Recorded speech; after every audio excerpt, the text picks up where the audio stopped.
Oke.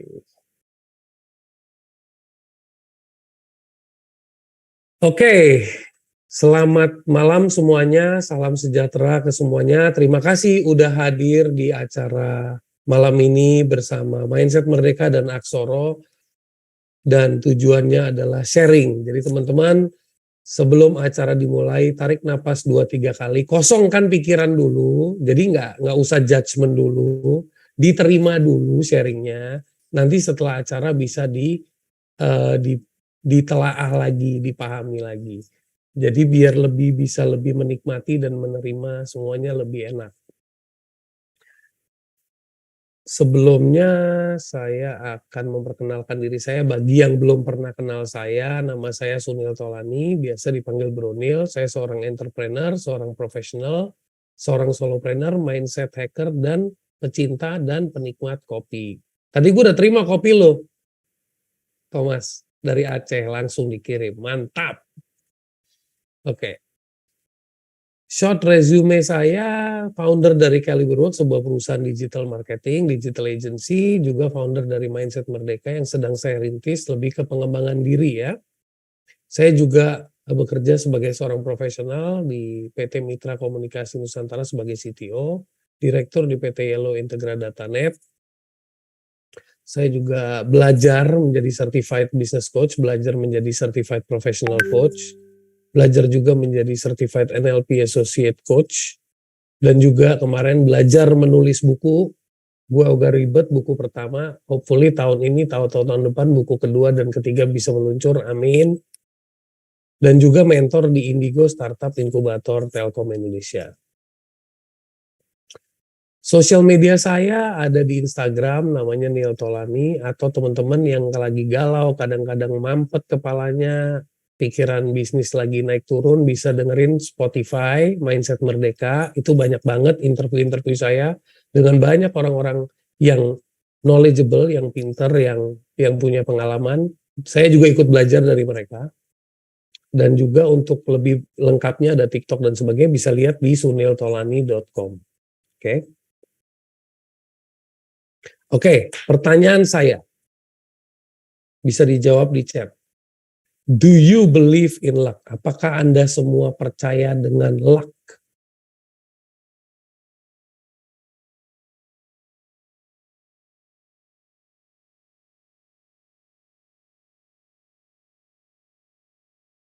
Oke. Oke, very good, very good, very good, very good, very good. Sekarang pertanyaan berikutnya nih. Do you believe in hard work garis miring smart work?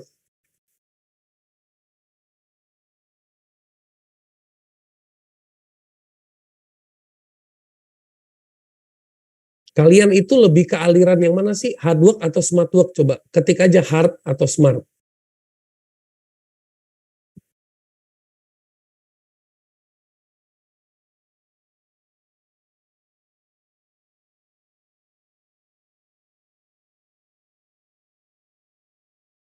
Pengennya. Hybrid tuh apaan? Coba Dadang. Hybrid tuh buat otomotif. Oke, ternyata banyak yang believe in smart ya. Iya. Oke, mantap sekali. Berarti ini audiensnya smart semua nih, bukan hard headed. Kalau hard nanti dikiranya hard headed ya kan? Oke. Pertanyaan berikutnya. Buat elu keberuntungan itu nasib atau usaha? Jawabnya cuma 2 kata itu, nasib atau usaha. Jangan kasih kata-kata baru.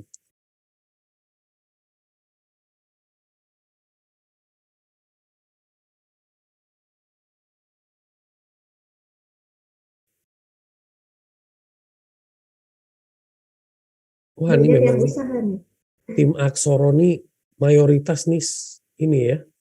Yang pertama percayanya no, I don't believe in luck, I am a smart worker, I believe in usaha. Oke, itu siapa tuh tadi?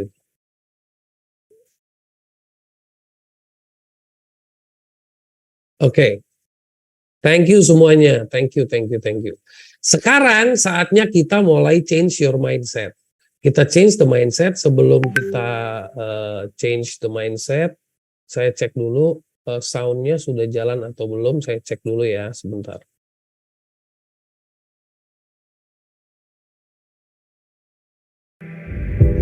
Suaranya kedengaran There's an jelas nggak? African proverb that reads, Oke. "When there is no enemy within, the enemy outside can do you no harm." When you refuse to allow any doubts in your own mind, then no doubts from others will ever cloud your judgment. When you create a strong mind, there can be no other that will defeat you with their words or with their judgments. When you believe in you, you need no other to believe in you. Because others really have no say in who you will become. Only you have that say. Only you can decide if others' opinions become reality or you create your own fate.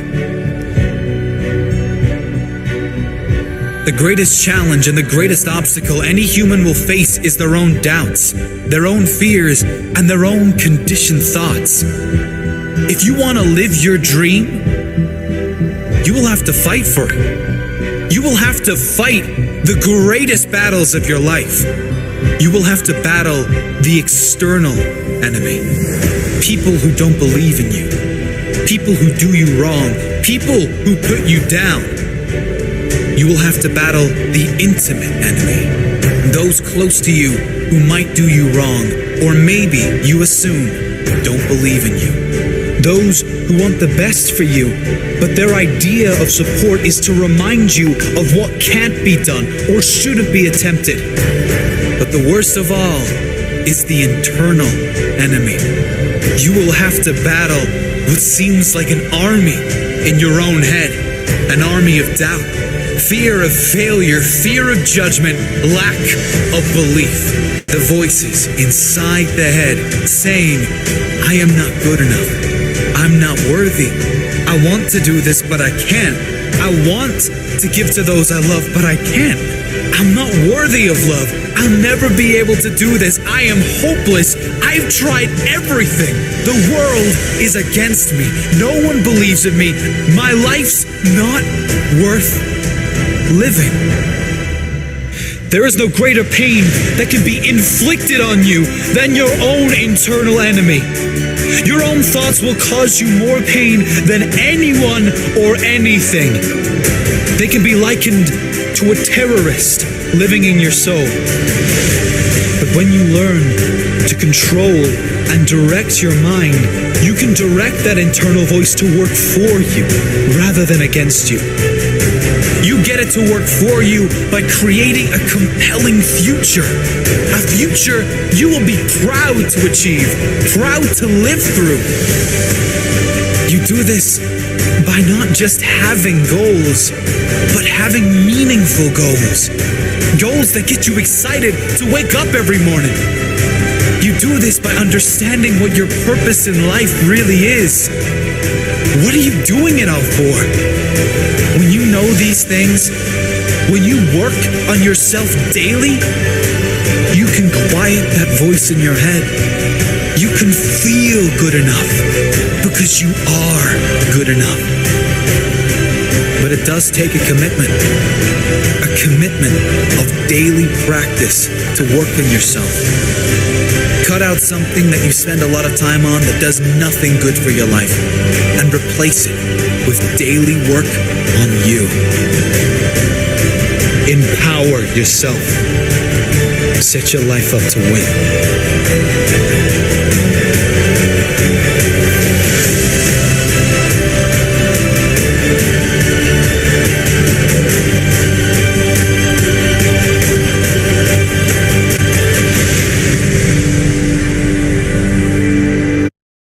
Oke, thank you teman-teman. Dari video tadi, tepuk tangan ya buat semuanya ya. Dari tadi video itu menjelaskan bahwa yang membuat kita banyak blocking itu adalah diri kita sendiri. Banyak memori-memori, asumsi-asumsi, rasa keraguan kita itu juga ngeblok diri kita. Tapi karena tadi banyak orang percaya tentang usaha, tadi di chat tuh banyak banget yang jawab usaha. Pernah nggak kepikiran orang yang orang di Indonesia tuh banyak banget yang berusaha, tapi nggak ada yang mayoritas mungkin 98% gagal gitu atau tidak menuju ke titik yang mereka inginkan. Karena mereka kalah. Orang yang kerja keras kalah sama orang yang pintar, orang pintar kalah sama orang yang konsisten, orang yang konsisten kalah sama orang yang punya privilege. Dan orang yang punya privilege kalah dengan orang yang beruntung. Siapa yang setuju dengan statement di atas ini?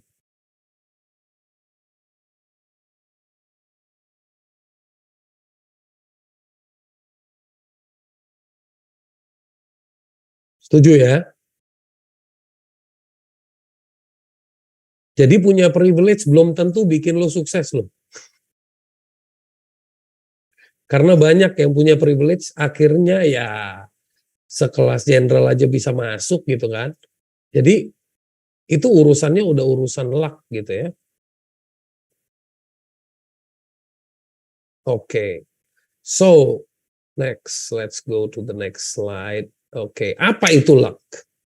Ada yang bisa explain ke saya apa itu luck? Boleh open mic ya, Bro? Boleh, kalau ada yang mau explain boleh. Boleh teman-teman yang mau open mic, apa itu luck? Pak Eryadi mungkin? Bertemunya kesempatan dan kesiapan. Cakep. Beruntung, cakep. Berada pada posisi, tempat, dan waktu yang pas. Cakep. Memanfaatkan waktu yang ada, cakep. Oke, apalagi pengen tahu nih. Hoki, ya itu versi Cinanya.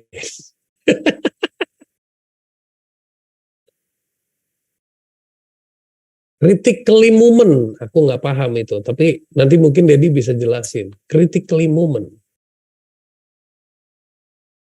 orang yang terpilih oleh Tuhan, cakep. Ketika Tuhan mengiyakan apa yang kita inginkan, cakep. Luck itu preparation plus opportunity, cakep. Ketika semesta mendukung, semesta agung ya, mujur. Selamat bejo untung, cakep. Peluang yang tepat. Oke. Mayoritas saya lihat tadi itu kemampuan ketemu kesempatan, preparation meets preparation meets opportunity ya. God's gift, Melia. Oke. Melia ini kemana aja udah lama nggak lihat nih. Keberuntungan yang tidak disangka, cakep. Ya, that is luck. Sesuatu yang tidak disangka. Terus, ini kita sebelum masuk ke intinya ya. Ini kan teman-teman di sini siapa yang tahu tentang law of attraction? Maksudnya tahu lah, pernah dengar law, pernah dengar gitu. Jawab aja saya.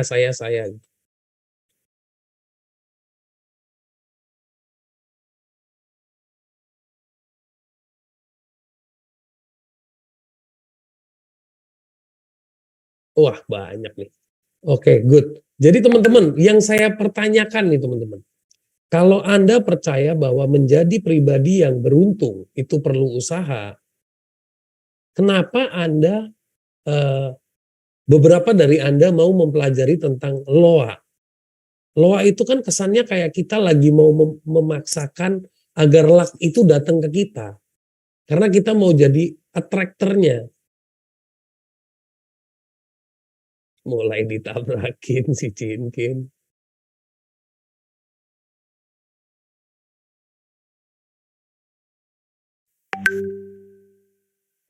Oke, itulah usahanya. Supaya bisa change mindset, cakep. Membersihkan sampah-sampah di gudang jiwa, cakep.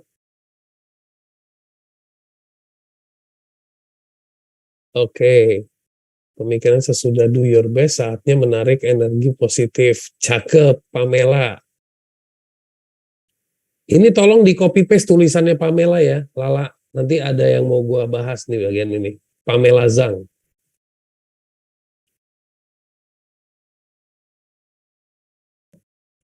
Karena harus percaya dulu. Karena pasti mampu. Oke, cakep.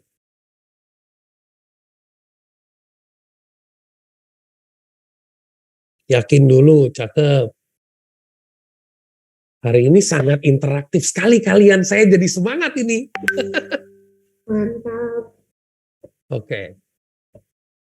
Oke, vibrasi kita sampai kepada vibrasi yang sesuai kepada Tuhan, perbesar kapasitas diri kita. Oke, Mangoloy. Cakep. Untuk mendatangkan laki butuh usaha meluruskan pikiran dan hati ke arah yang benar. Cakep. Ini kayaknya gue gak perlu bahas nih, orang-orangnya udah pada ngerti. Kayaknya gue salah topik.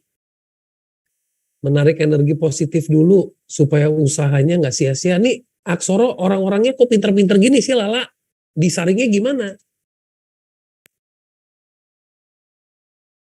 Kalau usaha tapi negatif thinking gak bisa maksimal. Let reply. Ganti skrip biar sesuai apa yang diinginkan kita track. Waduh, luar biasa. Ini yang pakai kode-kode bahasa main hack jangan dikeluarin di sini ya. Saya udah tahu ini manusia-manusianya gitu.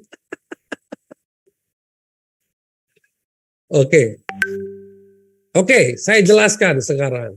Luck itu adalah pertama definition ya, versi saya deh biar nggak kacau gitu. L itu buat location. U itu buat understanding. Location itu apa?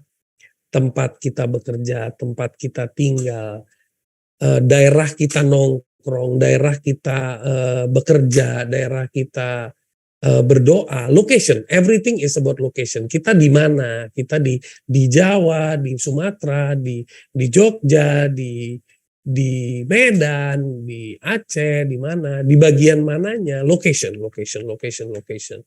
Oke? Understand. Kita harus tahu, we have to know, kita harus understand. Kita dalam location yang mana, kita lagi berhubungan sama siapa, kita harus understand.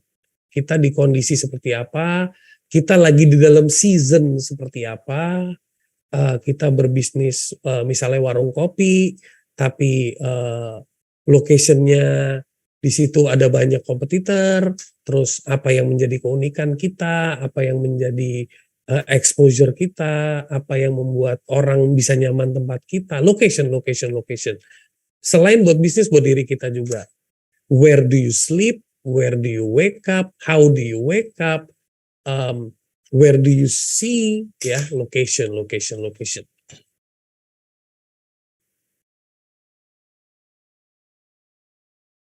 Oke, thank you Nurisca. Berasa healing katanya. Asik. Oke. C-nya itu connection. K-nya itu knowledge. Oke teman-teman. C-nya itu connection, K-nya itu knowledge. Now, what does it make? How do you make all this? Jadi understand your location. Bentar nih, keganggu nih, gue ada chat screen-nya nih. Oke, understand your location, have the right connection. Nanti ditranslate ke bahasa Indonesia oleh Eriadi Thomas. Understand your location, have the right connection, be very knowledgeable about what you do. Itu luck in simple words versi Sunil Tolani. Silakan Thomas coba ditranslate ke bahasa Indonesia. Pengen tahu nih orang Aceh, asik, ditodong. Mantap. Ya, oke. Ketahuilah posisi atau lokasi kita yang benar dan terkonek di dalam jaringan. Ketahui atau pahami? Understanding. Ya, pahami. Ya, pahami. Ya, pahami lokasi kita. Have the right. Jadi berada di jaringan yang benar, koneksi yang benar, dan jadi yang sangat memahami atau sangat menguasai dengan apa yang kita lakukan. Oke, very good, thank you. Jadi kalau kita ngomongin posisi di sini adalah identitas teman-teman. Lo itu siapa sih? Lo itu siapa? Lo mau jadi apa? Identitas kita. Lo itu siapa? Mau jadi apa? Lo itu lagi di mana? Ya kan? Lo lagi ngapain? Nah, itu kita harus pahamin dulu teman-teman. Oke? Have the right connection. Connection yang paling benar itu siapa? Bukan temen lu, bukan investor, bukan customer. Yang pertama paling benar itu adalah ketuhanan yang Maha Esa. Kedua adalah orang tua lu. Mau mereka masih hidup, mau mereka sudah tidak ada lagi. Karena kita kalau bisa mencintai Tuhan yang kita nggak pernah lihat wujudnya, apalagi orang tua kita yang masih ada, yang masih hidup, ya, connectionnya harus dikuatin dulu, diberesin dulu, di clean up dulu. Habis itu have the right connection. Nah, sekarang saya mau kasih cerita dari LUCK ini secara definitif kejadian ini gimana. Siapa di sini teman-teman yang tinggal di Jakarta yang pernah ke Mangga 2 Mall?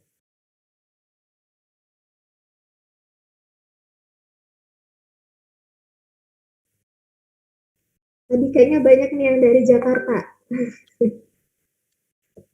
Oke, zaman dulu sebelum pandemi, dulu banget zamannya sebelum Netflix merajalela dan sebagainya, banyak sekali counter-counter DVD teman-teman. Ya, counter-counter DVD. Saya kasih contoh aja. Oke, counter DVD, counter CD ya kan. Nah, ceritanya nih saya pernah melakukan sebuah riset, bukan riset, ini secara tidak saya sadari kejadian ini terjadi dengan sendirinya dan saya langsung, I think this is luck gitu ya. Dari situ muncul ya.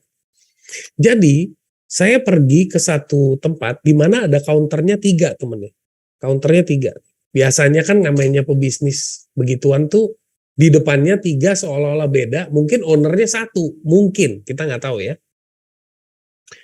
Nah, saya datang ke counter pertama teman-teman. Tolong teman-teman jawab ya. Tolong teman-teman jawab di chat ya. Saya datang, jawabnya nanti bukan sekarang.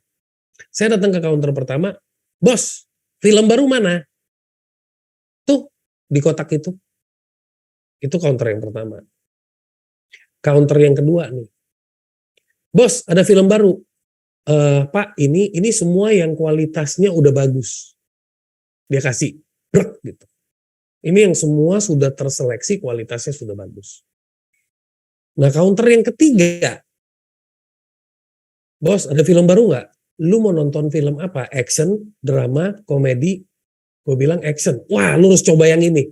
Gila, ini lu bakal nonton, lu bakal gila banget. Yang ini lu udah nonton belum? Wah, lu harus nonton lagi yang ini. Ini nih, ada scene yang kayak begini. Aduh, mati deh. Nah, sekarang dari 3 ini, kalian akan pergi ke counter yang mana?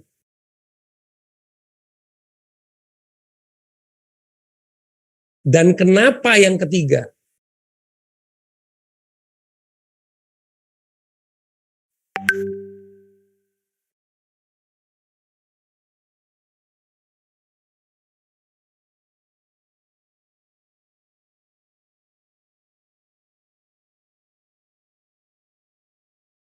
Wow, keren banget kalian. Jadi begini, kalau di dunia per DVD-an kan itu filmnya apa namanya? Yang nggak legal ya. Kalau DVD itu kan nggak legal ya. Film apa? Film apa sih namanya? Kalau bajakan ya. Jadi kalau orang zaman dulu itu kan kalau ngomongin location itu tempatnya di Mangga 2, harus tahu lokasinya di mana, deket lift atau enggak, di toko di depan atau di belakang ya kan. Terus lu pasti dong kalau nggak punya koneksi sama tukang tagih, tukang storannya, lu mati juga di situ, lu nggak bisa dagang ya kan. Dan lu kalau udah punya, lu udah tahu lokasinya di mana, lu tahu tempatnya rame atau enggak, lu kalau nggak punya koneksi sama setoran di situ, lu juga bakal disikat. Tapi kalau lu udah punya ini 3, tapi lu nggak punya knowledge tentang produk yang lo jual, you will still be out of business. You will have business, but you will be out of business. Okay? So, teman-teman, itu yang terjadi dalam hidup kita. We are not aware where are we. We don't understand kita di mana. We don't have the right connection. Dari connection yang paling penting itu 3B. Dicatat nih kalau ada pen. Pertama, bijaksono. Kedua, bijaksini. Ketiga, bijaksana. Jadi dimulai dari bijaksono, bijaksini, baru bijaksana. Jangan lu mendadak bangun tidur sok-sokan mau jadi orang yang bijaksana. Kalau bijaksononya kagak beres, bijaksininya kagak beres. Paham ya? Yang paham kasih smiley aja, karena saya biar tahu semuanya senyum gitu.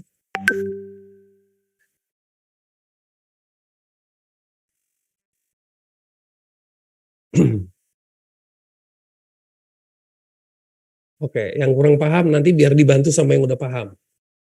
Namanya juga kolaborasi ya. Oke. Sekarang kita masuk ke inti dari topik yang saya mau sharing. Ada 8 pilar keberuntungan, teman-teman. 8 pilar keberuntungan ini apa aja sih? Oke, kita mulai dengan pilar pertama. Pilar pertama adalah energi. Kita harus tahu, secara energi, menjadi pribadi itu harus punya ketangkasan. Ketangkasan. Ada apa-apa kita tangkas, kita cepat gitu. Kita bisa lihat gitu. Is this wrong? Is this right? Ya. Is this a good opportunity? Is this not a good opportunity? Ketangkasan itu harus dilatih, teman-teman. Kedua adalah kewaspadaan. Ketiga adalah ketekunan, dan keempat adalah kesungguhan.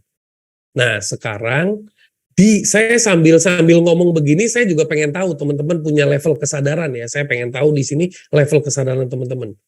Kalau ditanya kepada diri Anda masing-masing, kecenderungan Anda di pilar energi, Anda itu lebih tipe orang yang tangkas, waspada, lebih berat yang mana? Lebih berat nomor 1, nomor 2, nomor 3, nomor 4. Lebih cenderung. Jadi cenderung itu bukan berarti ngecap ya. Gue lebih cenderung ke sini, tapi berarti yang lainnya perlu gue develop gitu.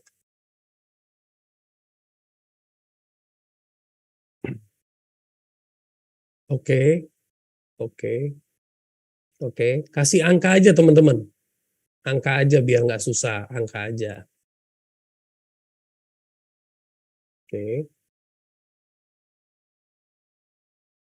Oke.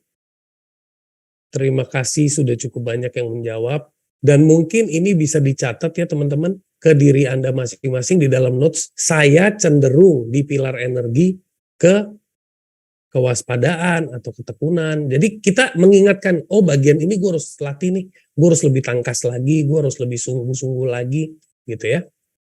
Harus ditanya gitu ya. Oke. Thank you teman-teman. Oke, pilar kedua ekonomi. Nah, kalau ekonomi itu pilarnya ada unsur-unsurnya lagi. Unsur-unsurnya itu apa? Saya itu tipe orang yang berkecukupan nggak secara mindset, teman-teman. Misalnya, gue punya income 25 juta. Gue bisa mencukupi diri gue dengan 25 juta nggak? Itu dulu. Gue bisa mencukupi diri gue dengan 25 juta atau gue mengeluh gue kurang. Oke? Itu pertanyaannya ke diri kita sendiri.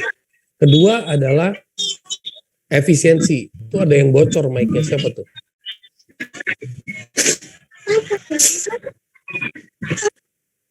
Oke. Kedua adalah efisiensi. Seberapa paham saya tentang efisiensi? Lah, mungkin itu bisa di-mute lah. Iya bro, siap.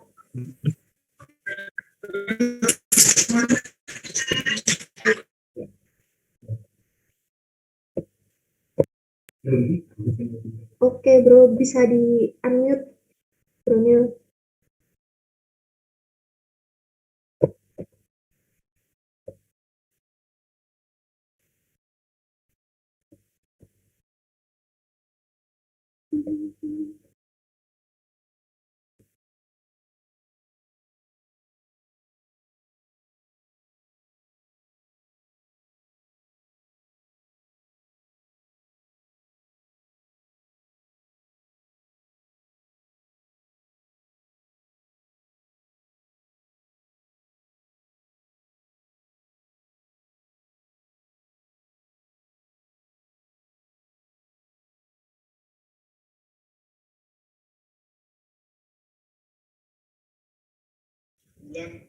Oke, sip.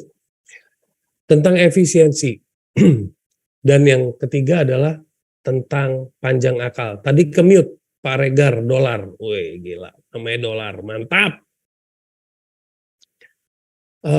Panjang akal itu orang yang cenderung kalau dalam kondisi apapun dia selalu fokusnya ke solusi, fokusnya mencari jalan keluar, pokoknya dia hidupnya itu nggak pernah give up, dia tuh selalu finding a way out terus gitu. Dan menjadi pribadi yang original. Gue kalau punya duit, gue cuman punya income 25 juta ya gaya gue nggak usah terlalu heboh-heboh banget, nggak usah. Jadi gue stay cool gitu. I am what I am originally like this gitu. Nah, teman-teman jawab di sini di chat box. Kalau di pilar kedua kecenderungannya lebih dominan kemana? Silakan.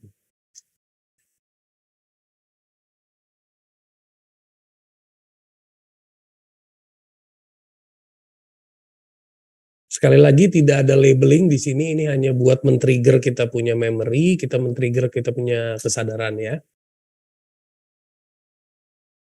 Very good, very good.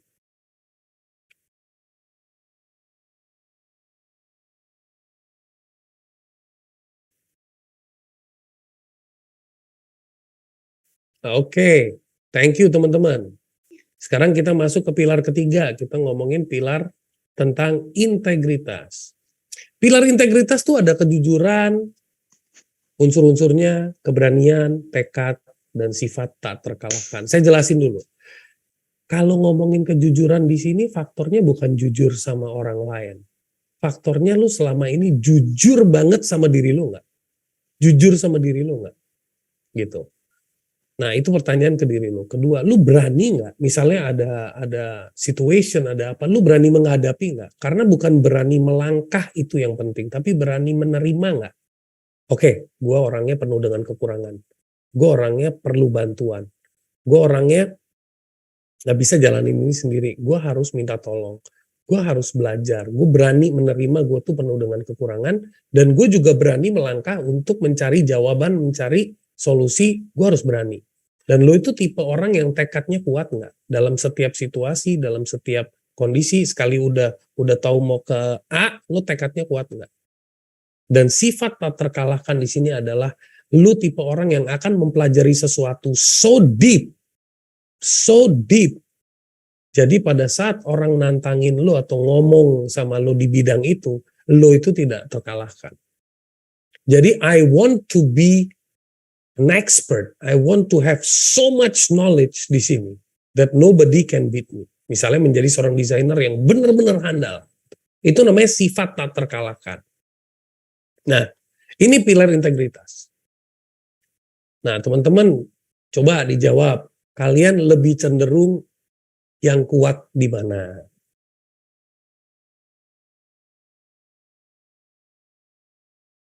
Very good. Very good.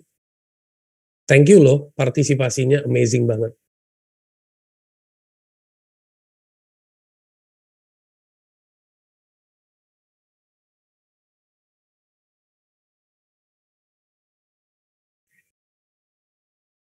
Wow. Wow. Keren.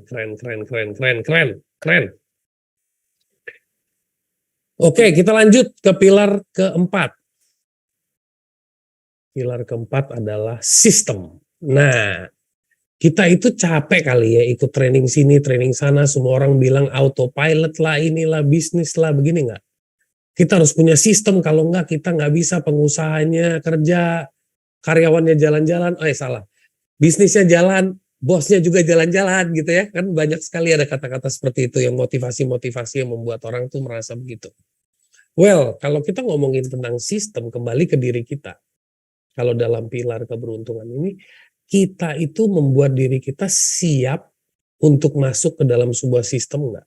Siap membangun sistem enggak? Siap memahami sebuah sistem? Siap menciptakan sistem? Kalau iya, untuk apa? Untuk mengukur keakuratannya. Performance gue gimana? KPI gue gimana? OKR gue gimana? Bener nggak? Di Aksoro ada kan? Ada KPI, ada OKR segala kan? Ada. Ada ya. Itu buat apa? Buat keakuratan. Ya kan? Nah, Selain kita bikin sistem, kita jadi bos, kita jadi leader, jadi supervisor, jadi business owner gitu. Kita bikin sistem, terus kita ngelihat ukurannya. Tapi kita pada saat menciptakan itu semua, kita mikirin kebermanfaatannya nggak? Kebermanfaatan untuk saya, untuk tim saya, untuk hidup saya, untuk customer saya, kebermanfaatannya dari banyak aspek. Itu namanya systematical thinking. Jadi gimana caranya kita membangun cara berpikir kita sistematik. Dan terakhir adalah kekomprehensifan. Banyak orang cuma tahu kalimat atas, cuma tahu judul buku, tapi belum tentu baca isinya atau nggak tahu isinya, atau udah baca tapi nggak diselami gitu kan. Nah, di sini adalah fungsi dari kekomprehensifan. Kalian, menurut kalian di pilar keempat ini tentang sistem, kalian lebih cenderung kemana?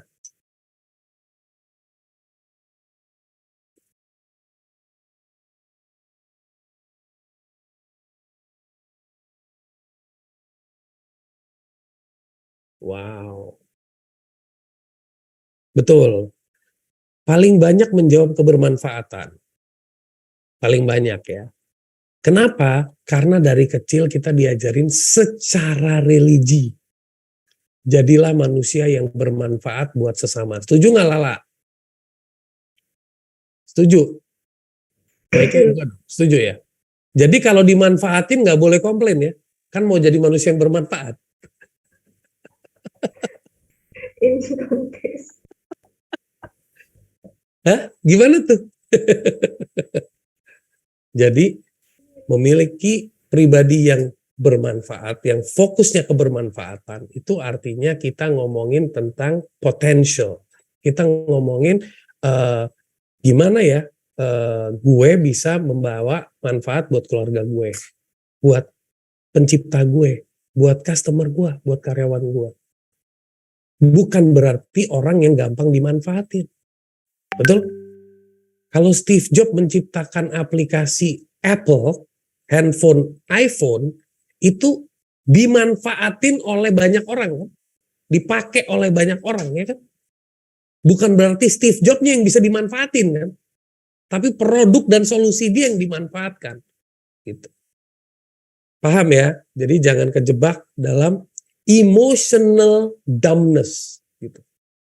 Oke. Thank you semuanya. Next kita masuk ke pilar kelima. Pilar kelima adalah simpati. Nah, di sini banyak sekali terjadi distorsi.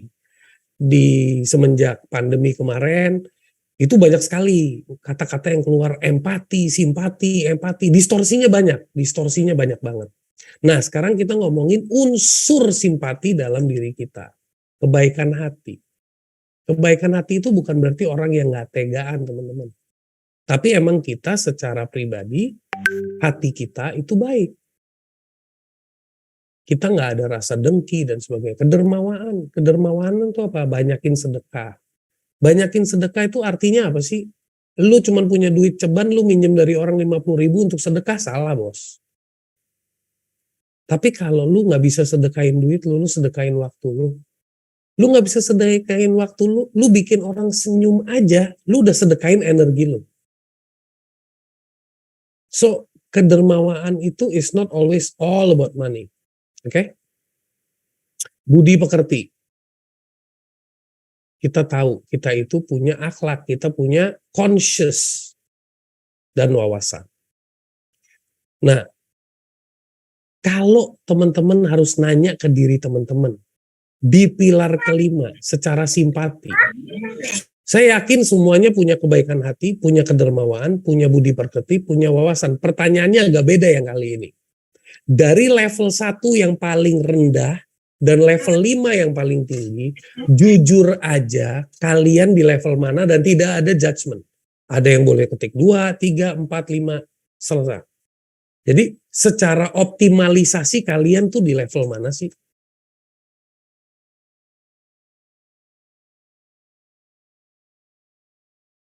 Wah, keren banget nih audiens Aksoro. Berani mengungkap, berani share, nggak malu, bagus, keren.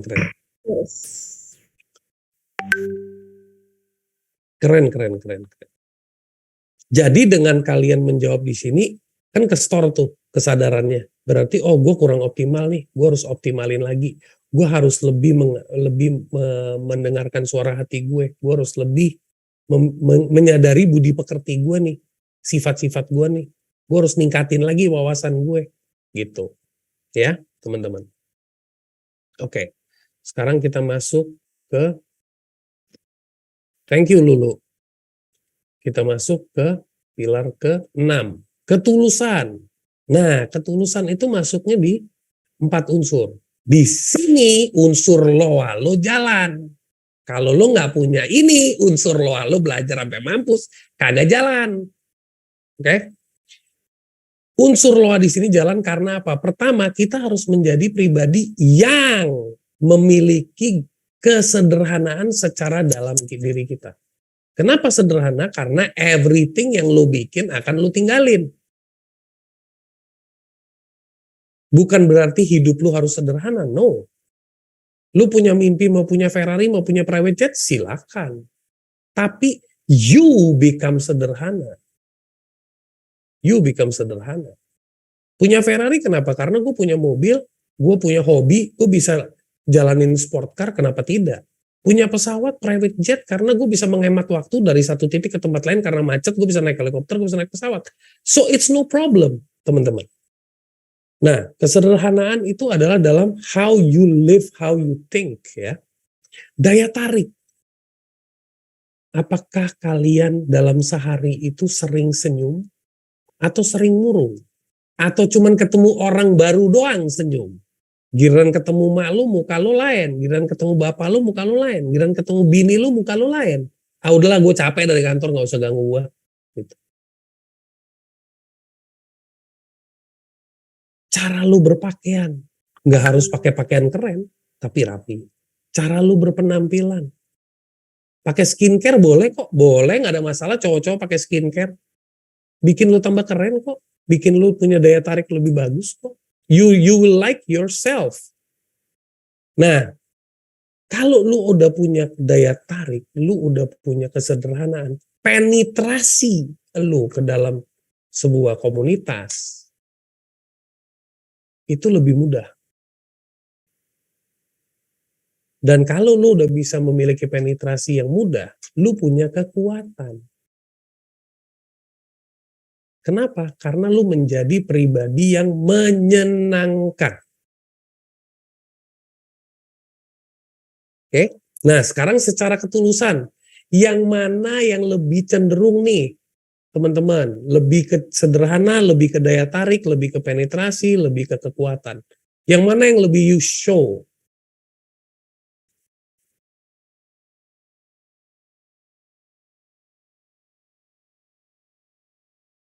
Oke. Very, very good.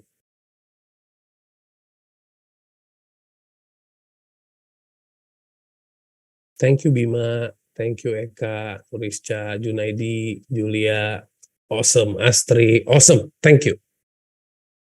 Oke, sekarang kita masuk ke pilar ke-7. Pilar ke-7 itu ketidakberpihakan. Di sini adalah kita ngomongin ini semua bukan aturan main dunia ya, tapi karakteristik orang yang beruntung, karakteristik. Kalau lu bilang tapi banyak tuh bandar judi kaya raya, belum tentu mereka beruntung. Ujungnya juga bisa buntung. Jadi santai. Jangan dijadikan itu sebagai argumen. Kita ngomong orang yang beruntung, yang punya jarum, bersekian tahun, gila punya ratusan T, ya kan. Nah kayak gitu-gitulah. Yang kita harus fokus tuh yang the right people gitu. Doing business gitu. Nah ketidakberpihakan ini unsurnya apa? Keadilan, kesabaran, ketenangan, kebijaksanaan. Gue nggak mau nanya soal keadilan karena gue nggak yakin kita semua benar-benar bisa adil. Tapi gue mau nanya dari nomor 2, 3, dan 4, kalian cenderung tipe yang mana yang lebih kuat?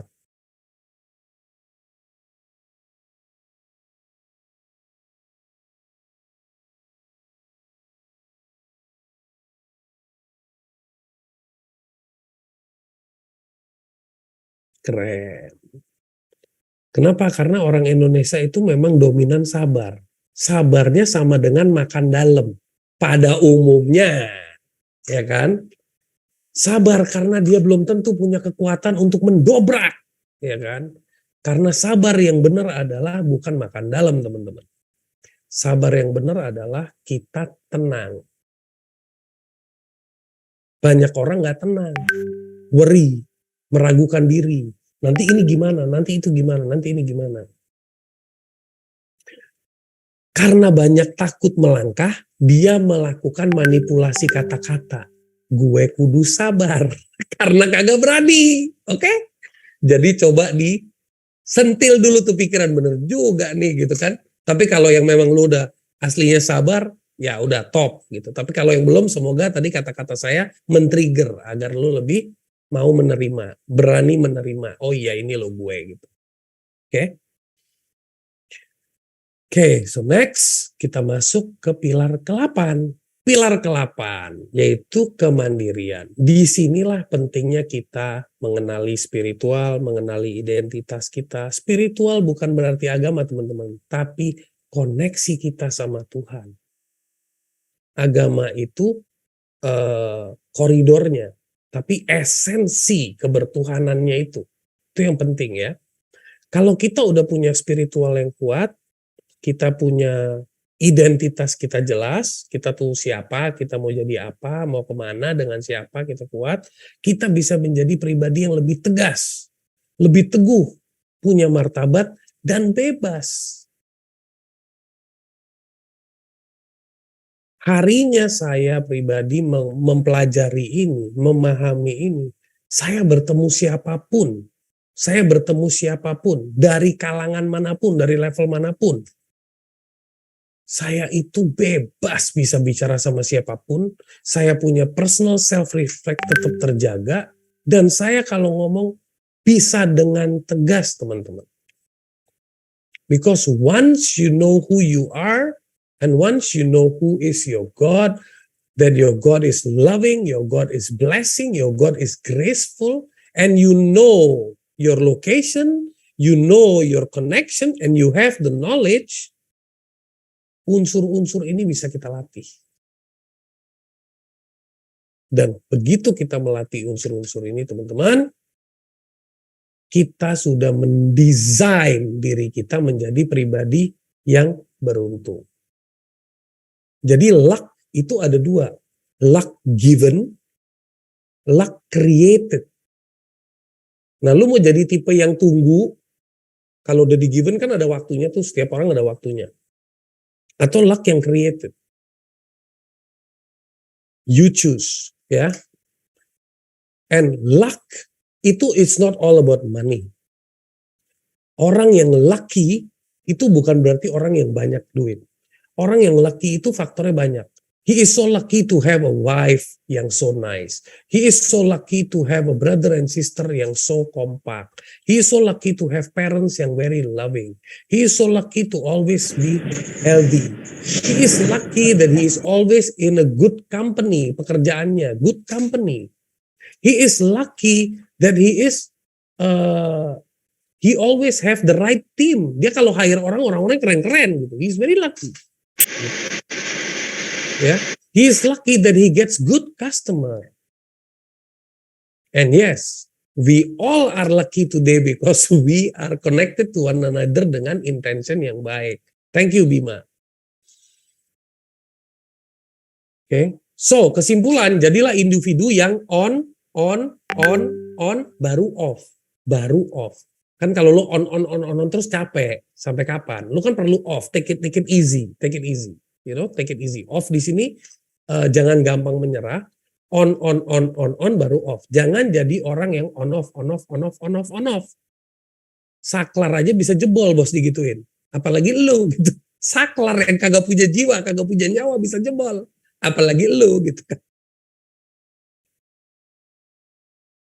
Oke, apa itu on? Nah, memahami vision lo, memahami mission lo, melatih visualization lo, dan selalu action.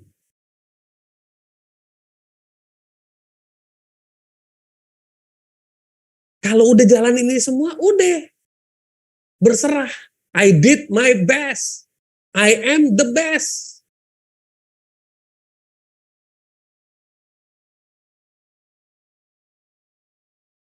Oke? Terima kasih semuanya sudah menjadi individu yang beruntung. Tepuk tangan buat semuanya. Semoga webinar hari ini memberi manfaat, membuka wawasan. Ya, sedikit informasi, tapi semoga berguna buat teman-teman. Amin. Wih, mantap banget Bro Nil. Oke, let's do Q&A. Thank you so much. Thank you banget. Oke Bro Nil, ini menarik banget. Thank you banget, taking banget. Kita harus selalu on. Terus open mic. Kalau ada Sambil nunggu orang yang resen, ini ada pertanyaan dari Adi. Izin bertanya Coach Sunil untuk merusak pola kesialan dalam diri dan hidup mulai dari mana? Gue jawab langsung. Pertama, lo udah harus berdoa dan yakin bahwa lo bukan orang yang sial. Kedua, lo perhatiin perilaku lo sama cara berpikir lo itu jelek nggak sama orang. Lo sendiri suka nggak sama pribadi lo, sama attitude lo, sama tingkah laku lo, sama cara lo berpikir. Kalau lo sendiri menyadari itu, lo itu akan menyadari sial itu dimulai dari kita. Oke? Ini yang gue ngomong yang bisa kita kontrol ya. Ada yang nggak bisa kita kontrol, gitu ya. Ketiga adalah self-talk. Dan keempat ada teknik-teknik lain yang mungkin Adi nanti kalau mau bisa ikut di kelas Mind Hack di batch berikutnya nanti kalau udah buka. Semoga menjawab Adi. Ya, sambil tunggu yang lain nanya, saya nanya juga Bro. Ya, silakan. Dari 8 pilar tadi, kan sempat kita memilih kita atau saya lebihnya ke yang mana? Misalnya yang pertama energi kita lebih kemana? Nah dari 8 itu total, apakah yang kita lakukan itu harus yang artinya kita fokus ke yang kita lebih atau kita memperbaiki yang kita tidak lebih di situ, Bro? Artinya misalnya tadi yang pertama, contoh kita pilih nomor 3. Apakah kita fokus ke yang ketiga atau kita mesti perbaiki yang ketangkasan, kewaspadaan, atau kesungguhan gitu. Oke. Unsur-unsur itu perlu. Unsur-unsur itu perlu. Jadi bukan yang mana yang lebih dominan, yang mana yang enggak. Semuanya perlu. Cuman kita sebagai manusia itu enggak akan pernah perfect. Jadi kita harus tahu gimana ngayunnya. Kalau gue cenderung tipe orang yang tangkas tapi nggak waspada, berarti kewaspadaan gue harus gue tingkatin. Kadang-kadang kita terlalu stuck di satu arena yang kita terlalu kuat, tapi kita lupa untuk menguatkan area-area lain. Jadi kesadaran itu sangat penting.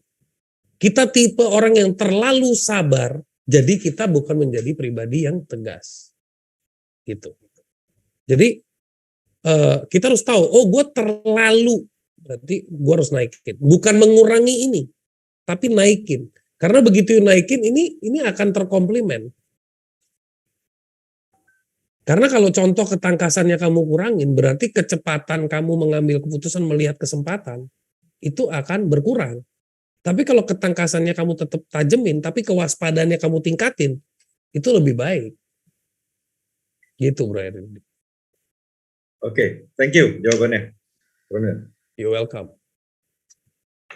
Oke, thank you Bro Eriadi, Bro Nil. Nah ini teman-teman ada yang mau lagi untuk tanya langsung ke Bro Nil? Yes, silakan. Ada tanya, atau ini teman-teman kayaknya mau ikut besok untuk kopdar nih, nanyanya langsung. Oke, ini ada pertanyaan di kolom komen nih, Bro Nil. Ini ada dari Kak Nanda. Nah, buat menjaga konsistensi biar on terus tuh gimana? Gampang. Tanya dulu sama Nanda, open mic dong. Kalau ngetik percuma. Kalau gue ditanyain begini, gue harus ditanyain sama orangnya. Open mic. Ayo, Kak Nanda Laras. Gimana biar on fire, on terus. Mana nih? Oke nih. Malam coach. Malam. Malam. Mana nih Nanda? Kok nggak kelihatan?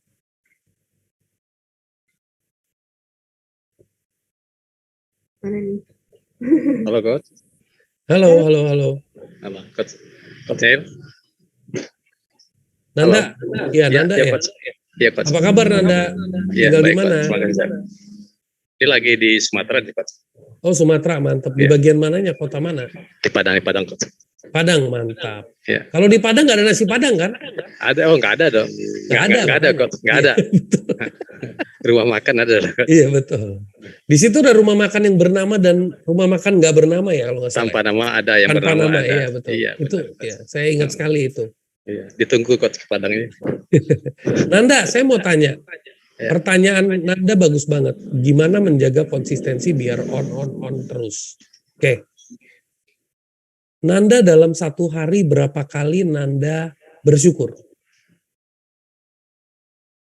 Hampir setiap saat dok. Setiap momen yang yang sesuatu yang wow, satu hari kita terbersyukur. Oke. Dan persentasenya bersyukur dan was-was, waspada, was-was, kayak aduh, nanti begini gimana nih? Aduh, sialan nih gue. Lebih banyak yang mana? Mungkin 50-50 coach. 50-50. Nah, pertanyaan saya, gimana caranya you bisa konsisten melatih itu? Melatih syukur coach ya. Iya. Dan kenapa mau melatih itu? Ya harusnya kan biar on fire terus coach, biar nggak pasang surut gitu coach. Oke. Harusnya. Iya. Itu kayak tekanan. Kalau Nanda dengan itu dia, santai Nanda jawab pertanyaannya. Kenapa Nanda melatih diri untuk mau lebih banyak bersyukur? Coba dipikir pertanyaan saya baru dijawab. Kenapa ya?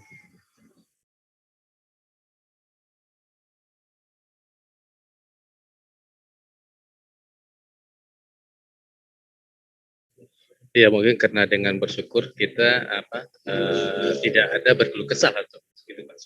Oke. Dia jawabannya lucu. Karena dengan bersyukur kamu merasakan apa? Pertanyaannya gitu deh.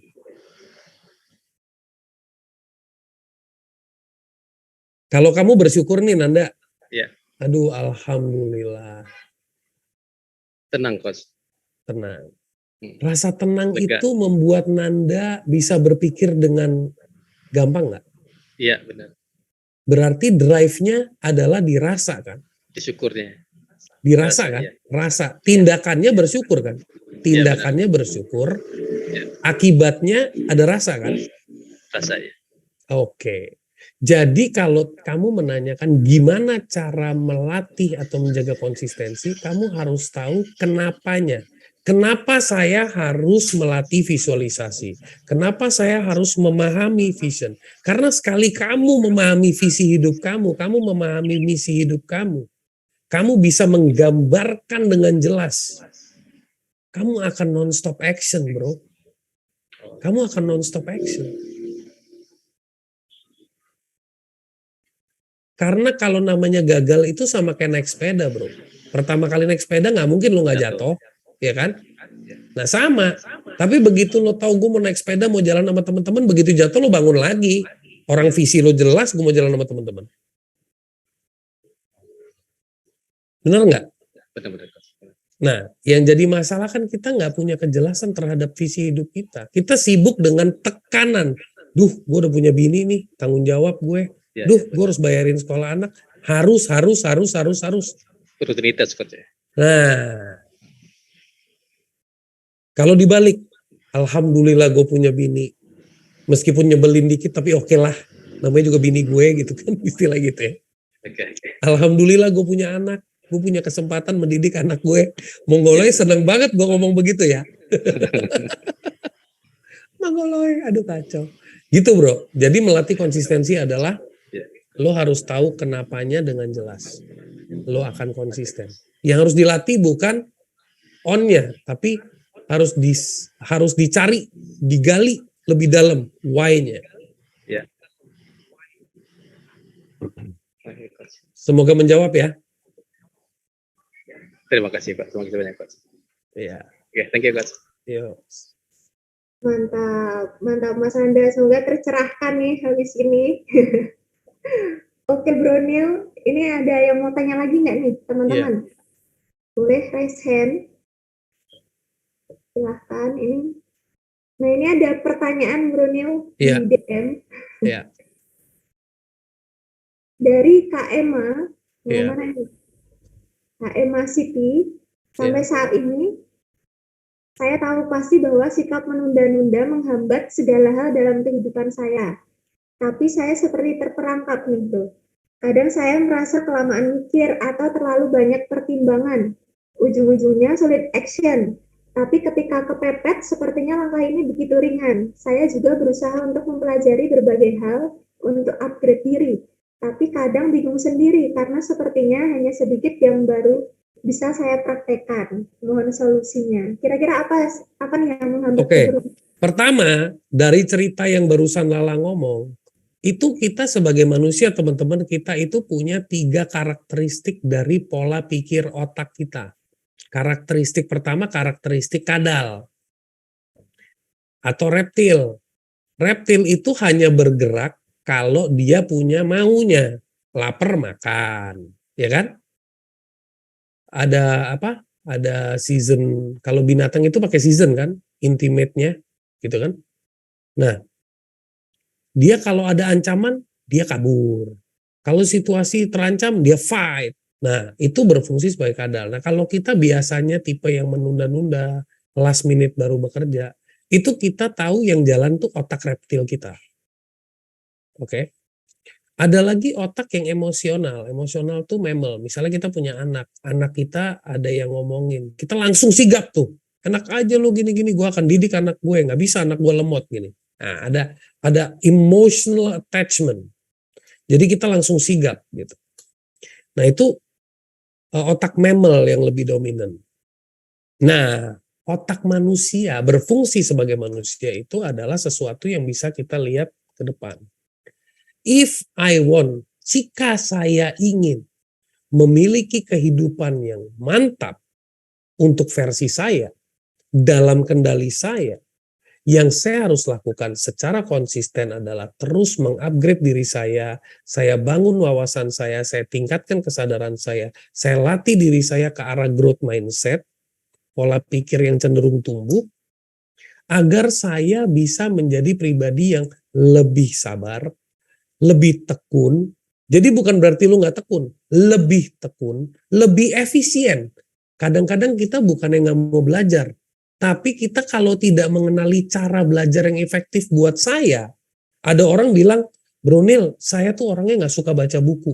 Ya elah, zaman dulu oke lah lo komplain. Sekarang audio ada, video ada. Lu mau kasih alasan apa lagi? Lu nggak suka baca buku, ya lu nonton video. Lu nggak punya data, pokoknya lu jago alasan deh. Ya dengerin audio. Jadi kita harus paham cara belajar kita. Mungkin cara belajar kita nggak tepat. Mungkin alasan kita belajar itu kita kayaknya udah terbiasa dan udah nyaman dalam ketidaknyamanan kita.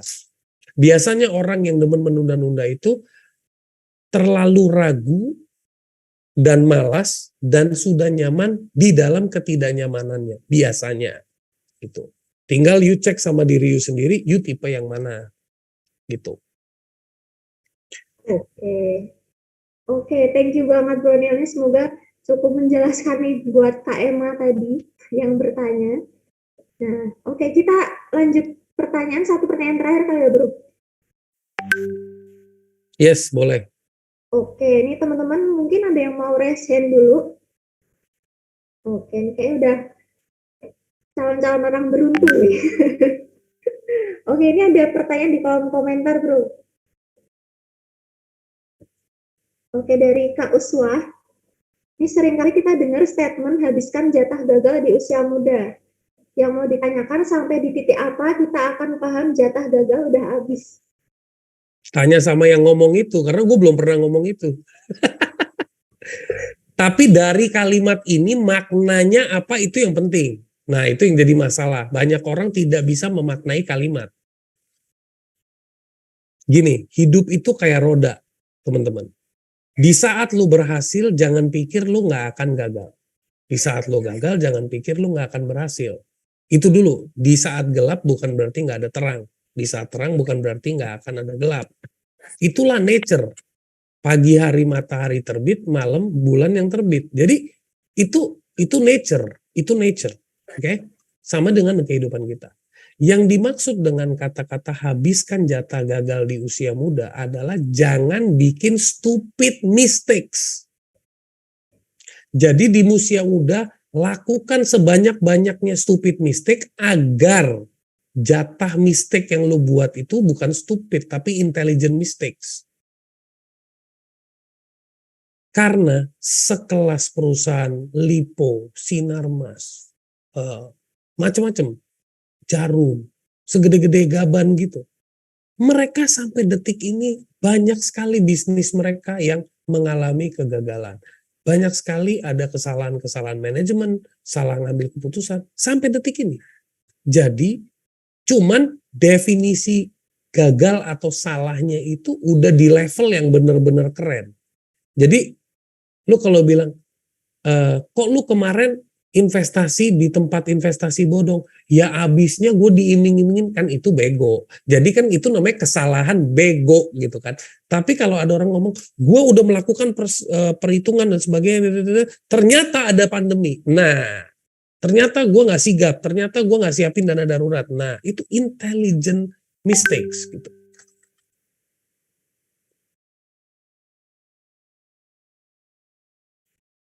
Oke, Gitu. berarti gagal aja ada level-levelnya ya, Brunil. Iya dong. Gagal TK, gagal SD, ya kan? Gagal SMP, gagal SMA, gagal kuliah, sampai gagal PhD. Wow, wah, seru banget.